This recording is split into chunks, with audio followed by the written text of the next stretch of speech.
did. And you're gonna be next. Hello everybody, welcome back to Screenstars. I'm here today to bring you another classic film review. Today I'm taking a look at the 2002 classic film 28 Days Later. The film is written by Alex Garland, directed by Danny Boyle, and stars Cillian Murphy, Naomi Harris, Christopher Eccleston and Brendan Gleeson. Right, okay, the film portrays society and what happens when a deadly disease is unwittingly released on mankind, and after 28 days, the devastation it has caused. The human population is infected with something called rage, turns them into mindless killers. Cillian Murphy's character Jim wakes up after being in a coma for 28 days. He wakes up in a hospital. There is nobody around. He is absolutely confused as to what's going on.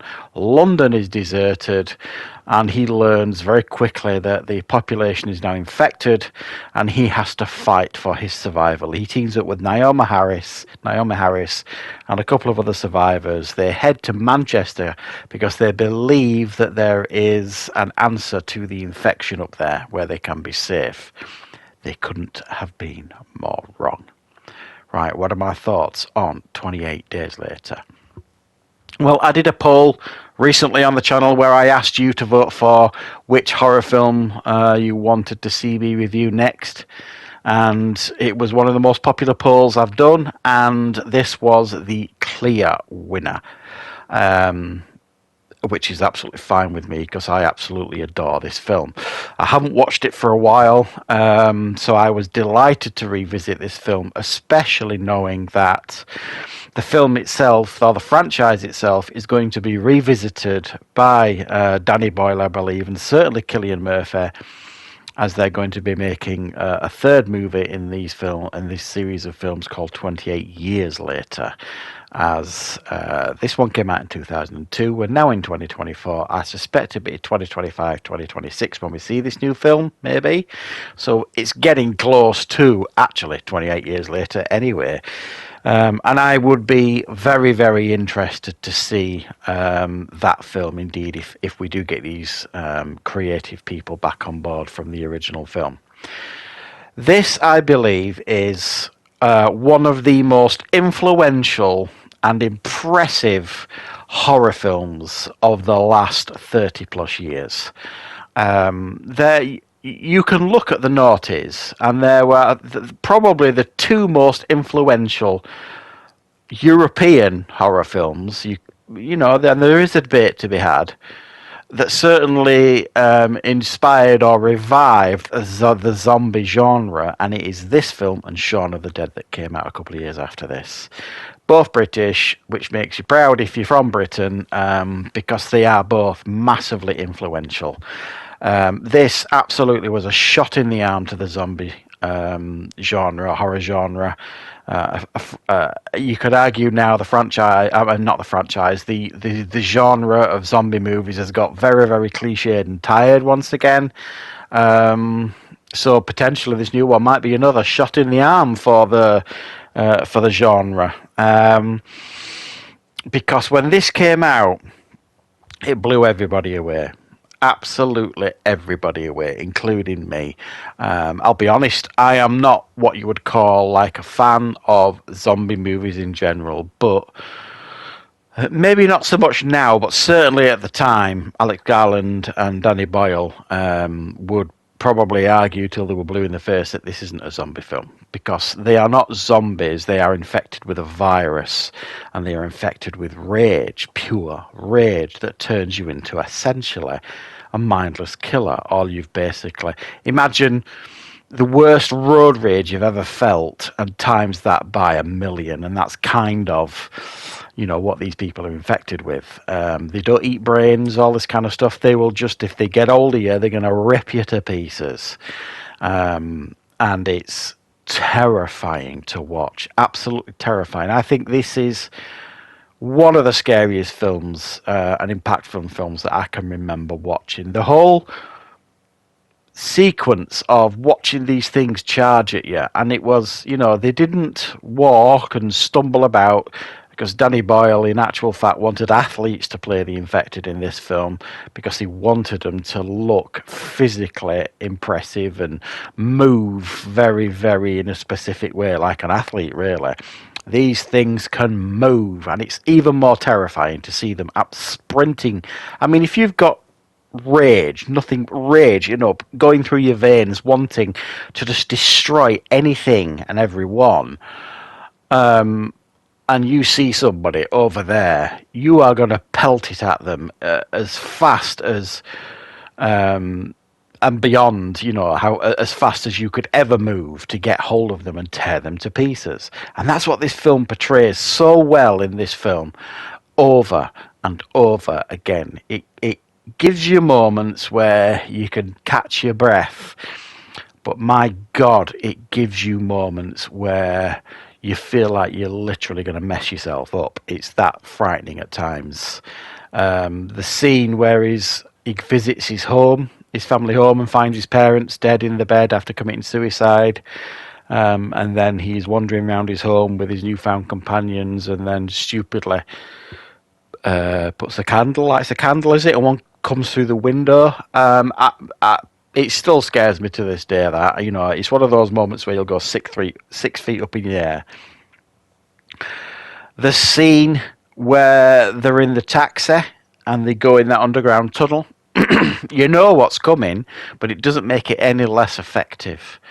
It really, really doesn't. And for me, again, one of the most impactful and emotional and frightening scenes of the film is the scene where Brendan Gleeson gets infected, where that just one droplet of blood goes in his eye, and the acting from him is just on another level, where you can see him slowly turn and be infected and then get taken out by the soldiers.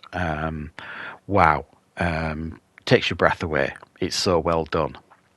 And then the whole conclusion of the film, really, or the third act of the film, where they get to Manchester, they meet Christopher Eccleston, who is Major Henry West. They believe they're safe. They couldn't be more wrong.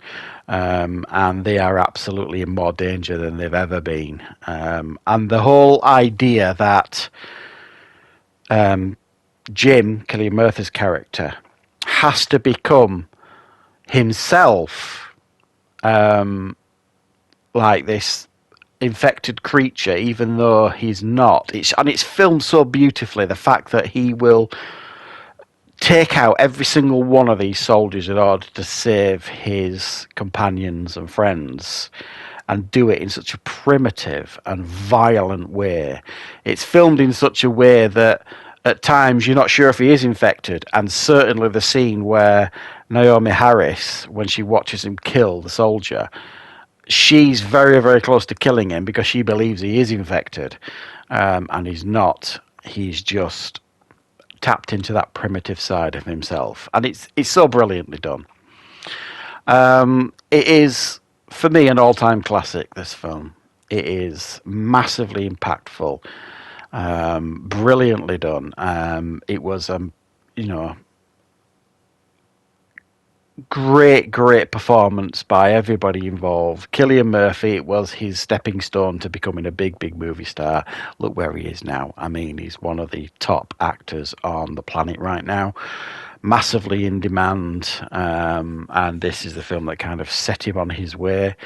Interestingly, Ewan McGregor was the original choice to play Jim, because he was obviously a regular collaborator with Danny Boyle with Shallow Grave and Trainspotting.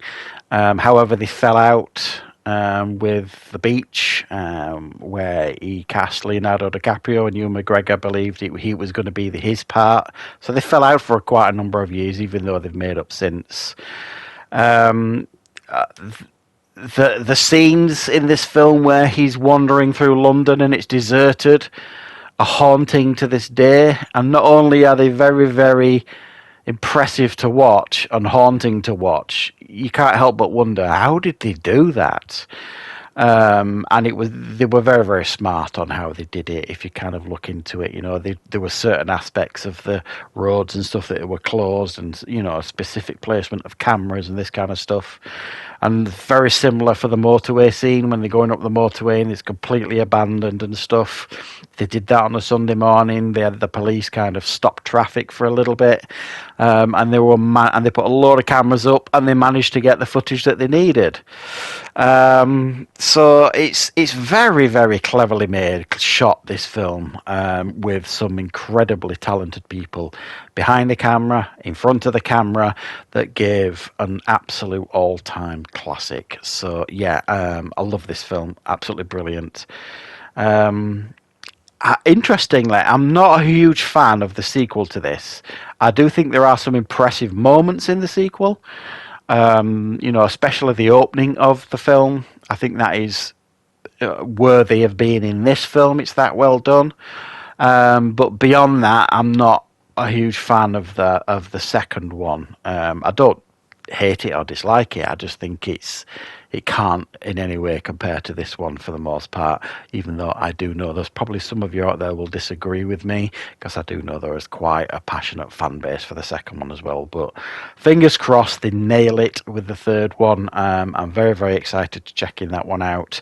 Let me know in the comments your thoughts on this film, and thank you very much for watching. Don't forget to call back on the channel for plenty more content very, very soon.